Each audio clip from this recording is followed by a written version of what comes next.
Can we say, this is beautiful. God is good.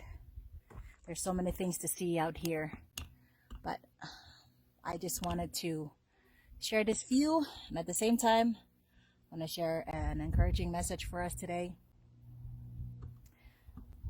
One of the things that we as people, we don't like to let go of things.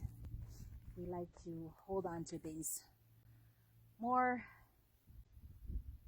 detrimental to our hearts, to our souls, but yet we like to hold on to them. In that book, Paul was talking about himself. It's Phillipians chapter 3, verse 12, not chapter 2. Chapter 3, verse 12, it says, "Not that I have already attained or am already perfected, but I press on, that I may lay hold of that for which Christ Jesus has also laid hold of me. Brethren, I do not count myself to have apprehended, but one thing I do, forgetting things which are behind and reaching forward to those things which are ahead of me." Verse 14 says, "I press toward the goal for the prize of the upward call of God in Christ Jesus." So Paul was saying, it's not that I have already attained everything. It's not that I'm already perfected. It's not that I've already, just because I am an apostle of Christ, just because I've done miracles in the name of Jesus, just because I've experienced a lot of God's work in my life, doesn't mean that I've already attained all of it.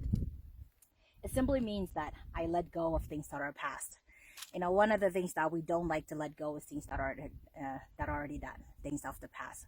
We like to hold on to them. We like to keep them. We like to old crutches, basically. Many times when we say we forgive people, we still hold on to their wrongdoings to us. We still hold on to our grudges, and we still hold on to our feelings of negative feelings towards them. And in life, in order for you to really get to where you're going, the lighter your weight, the easier it is to get through hard places.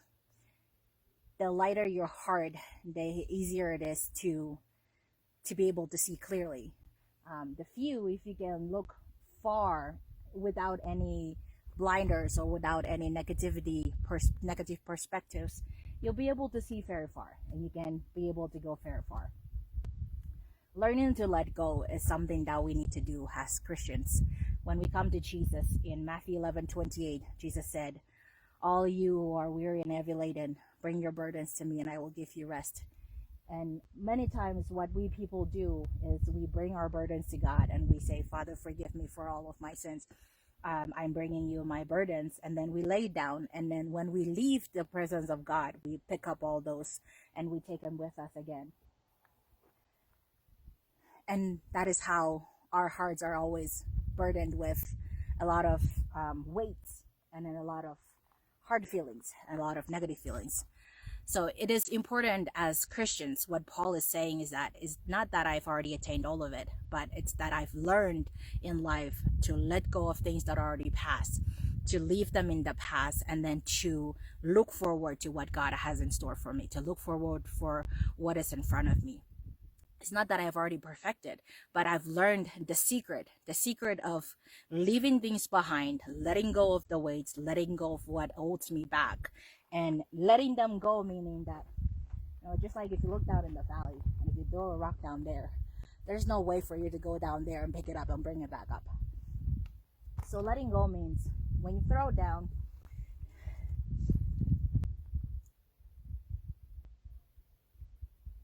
you can't really hear where it hits. You can't really hear where it goes.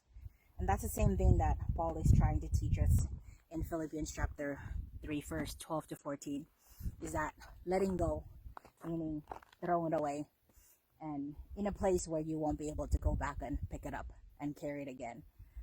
Leaving your weights, leaving your burdens, leaving your negative perspectives, leaving your negative feelings, letting go of your hatred, letting go of your unforgiveness, letting go of sin that entangles, what Hebrews chapter 12 verse 1 and 2.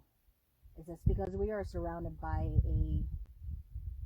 many witnesses, let us lay aside the weight, lay aside the sin, lay aside whatever it is that entangles us, anything that draws us back to our old life, anything that pulls our hearts down, anything that gives us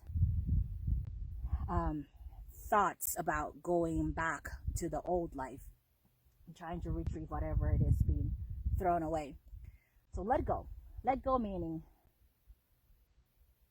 leave it behind. Leave it behind and move forward.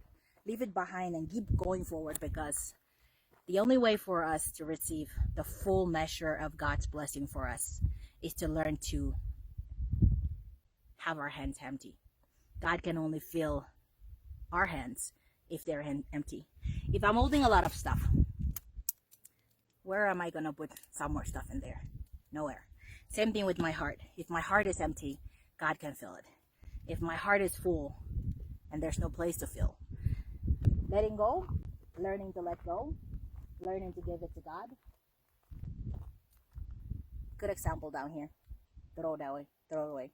And throw it away and don't go back. You can't go back and retrieve it again, because once you throw it away, it's gone.